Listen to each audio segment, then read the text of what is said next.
Hi guys! Magandang gabi! Welcome back po dito sa Gandara SRU channel for showbiz update. Andito na naman nga po akong muli nagbabalik. Ang nagmamaganda ninyo kachismosang Kim Pao, wala na pong iba. Ang lokaret na si Gandara SRU upang maghatid sa inyo ng latest update and fresh happenings patungkol kina Kim Chiu and Paolo Avellino. And para po sa gabing ito, ang tatalakayin naman natin at pag-uusapan ay mayroon pong kinalaman dito sa pag-iingay muli nitong si Sian. Di ko alam kung bakit, pero may kinalaman daw ang palagay ng mga fans sa pa-world tour ng Kim Pao.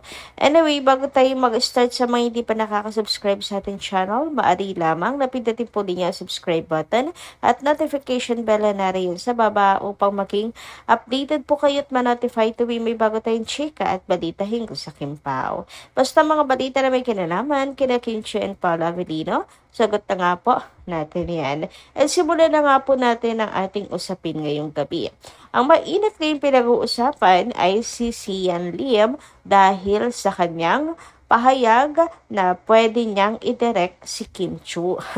Natuwa lang ako sa caption nitong Abante kasi may nakalagay na alam mo na, Paolo Avellino, na para bang talagang dapat alam to ni Pao. May karapatan si Pao. Yung ganyan. Anyway, mabalik tayo. Nag-iingay nga ngayon or maingay ngayon ang pangalan ni Sian Lim.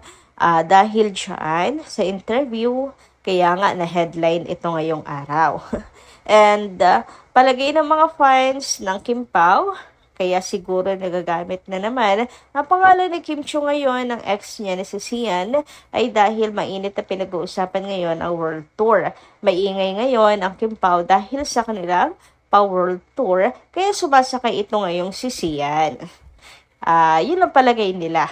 Kasi mula nung mahiwalay nga siya kay Kim Chiu, talaga ang tahimik na ng kanyang entire showbiz career. May entire showbiz career talaga. Anyway, ayun nga ang palagay ng mga fans at hindi nila ito nagugustuhan. So, ayan nga, post ng Abante Tonight. Diretsahan naming tinanong si Sian Lim kung willing ba siyang magkaroon ng reunion project with Kim Chiu. Ayan, sila pala naman ang nagtanong. Sumagot lang itong si Sian. Pero alam niyo naman, pag ganyan, kahit po safe naman ang sagot itong si Sian, para hindi mag-spread ng hate kay Kim Chiu, ganun pa din. Talagang mababahiran po siya ng bashing, ganyan. At hindi po may iwasan na isiping ginagamit si Kim Chiu when in the first place, tinanong lang naman siya. Kasi pinapag-isip-isip ko rin bakit nabanggit si Kim? So, tinanong lang siya.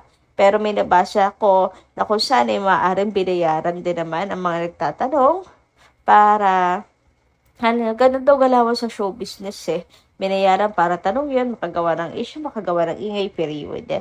Pero alam niyo naman, di ba, makakimpaw naman ang Abante. So, ewan ko lang. Pero, siya ay mainit na pinag-uusapan na tutol ang mga fans dito sa balak. And, pagdidirect kay Kim Chiu. So, pag-usapan nga natin ito. Grabe, no? Naintriga talaga ako doon. Alam mo na, Paolo Avellino, parang may karapatan talaga si Pao kay Kim. Dapat malaman niya ni Pao. Uy, si Sian, may balak na i-direct. Or game. Game siyang i-direct. Si Kim Chiu sa isang project or sa isang movie. Para daw sa kanilang trabaho. Si Kim naman, hindi naman niya kailangan magmakaawa. Or should I say, gawin yung trabaho na yan just for the sake of work. Hindi naman siya ganun kadesperada. Diba? Diretsahan namin tinanong si Sian Lim kung willing ba siyang magkaroon ng reunion project with Kim Chiu. Any project will do. Wala naman pong Di ba parang we just want to do our job. We just want to be able to do films. Direkta ni Sian. Ang tanong si Kim kaya payag. Kahit ba sabihin trabaho yun. Papayag kaya si Kim? I don't think na rin, Ayan, inurirat din namin kung willing ba si Sian na i-direct si Kim Chu kung magkaroon ng pagkakataon. Bakit ko kasi tinanong pa? Ayan, tuloy nagka-issue. Of course, oo naman, sagot niya. Bilang direktora, may mga gusto ba siyang i-direct na local artist? Gosh, I am a huge fan of Ian Veneracion.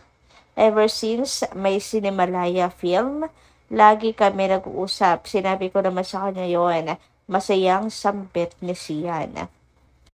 So, director ngayon, si Sian. I'm Curtis, Sarah Geronimo, Claudine Barreto, because you will learn from them. Dagdag pa niya na gusto niyang makatrabaho sa mga female actress. Samantala, paano niya hinahandle ang bashing? Wala na. Tahimik na yung buhay ko eh. Maikli niyang sagot. Anyway, sa unang pagkakataon ay ide-direct ni Sian ang serye ng Viva One na pinamagatang Project Loki. Pinagbibidahan ito nila Dylan Menor, Jaida Avanzado, Marco Gallio. Magsisimula itong ipalabas sa Viva One ngayong February 21. Okay, kasabayin din pala nito ang pagpopromote ng ide-direct nitong si Sian Lim. So, ito pala yung ito pala yung goal ng interview na to. Ang i-promote itong Project Loki na yan na ide-direct ni Sian. So, bakit kailangan idawit si Kim Chu?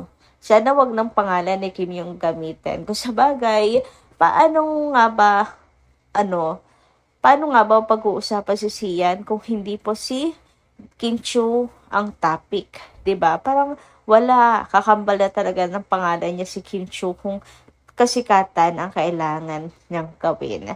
Pera na lang, talagang kumakalaya siya at ma-prove niya yung sarili niya na hindi siya wala kung walang Kim Chu, di ba? Pero sa ngayon, yun yung nakikita ng mga tao. Walang Sian kung walang Kim Chu.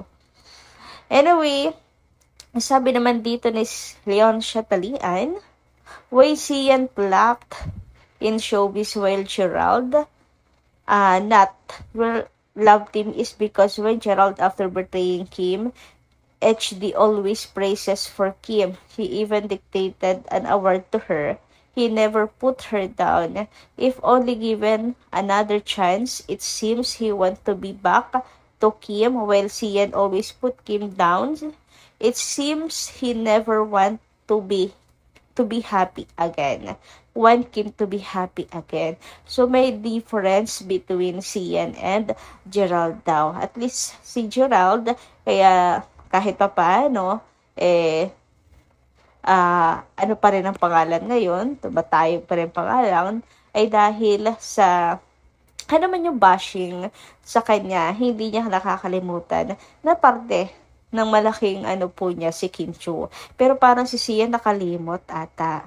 Yan yung siguro hinanaing itong mga fans ni Kimi kay Sian ngayon. Iwas na iwas siya pag si Kim na ang topic. Anyway, sabi naman dito ni Walhati Tenedero, bakit ba ganyan? Hindi na matapos-tapos ang istorya ni Janine at Paulo. Kung hindi Janine Pao, Kim and Sian naman ngayon. Grabe. Kawawa naman si Kim. Siya ang naiipit sa sitwasyon ng buhay ng Paulo at Janine. Kung ako si Kim, tanungin si Paulo kung anong meron sila ni Jay kasi lumalabas si Kim ang kontrabida sa pagmamahalan nila. 'Di ba? Kung ganon, ang gustong palabasin ng mga bashers na yan once for all, Kim, kay among mag-isa kahit wala si Paulo.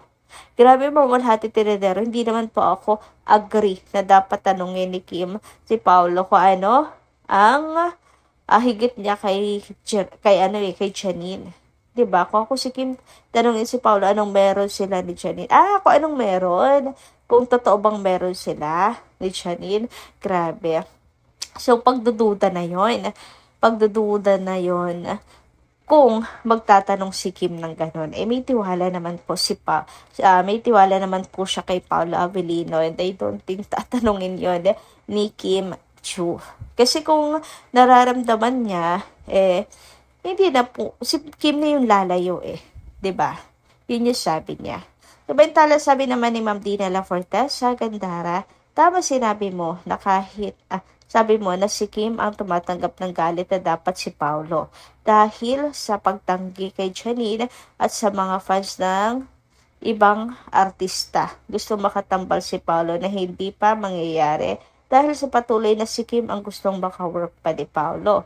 Tungkol sa comment na gustong ang tema ng movie na gawin ng Kim Pao ay mapanakit, ang ending ay nabanggit ni Kim noong nag-guest siya na recent sa Bingo Plus na gusto niya gumawa ng love story movie abroad na ang tema ay medyo masakit. Nako, mukhang aprobado kay Chinita Princess. Kung ganon, humanda na tayo.